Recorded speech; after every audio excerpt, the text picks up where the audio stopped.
కవిత కొత్త పార్టీ పెట్టబోతుందట. అవన్నీ అంతా ఒకటే. పెడతాదంటారా పెట్టరంటారా? పెట్టదు. ఎందుకన్నా పెట్టదు. పెడుతుందని చెప్పినంత వరకు పెట్టదు.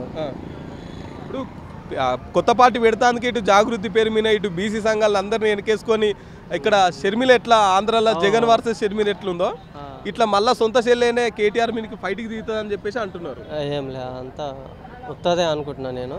నాకు తెలిసినంత వరకు కేసీఆర్ ఉన్నంత వరకు అయితే పార్టీ ఏం పెట్టదు. ఇప్పుడు గులాబీ పార్టీలో ఈ లొల్లులు అవుతున్నాయి కదా, దేనికోసం అంటారు?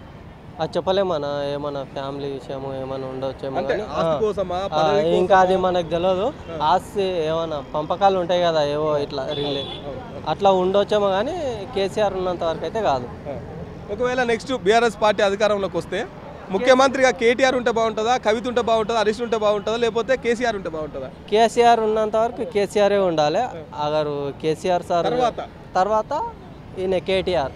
ఎందుకన్నా? ఇంకా అది అంతే. ఇంకా ఆయన కంటే ముందు హరీష్ రావు రాజకీయాలలో ఉన్నాడు కదా. కేటీఆర్ జర యాక్టివ్. కేటీఆర్ ఉంటే బాగుంటుందా? బాగుంటుంది. Okay, thank you.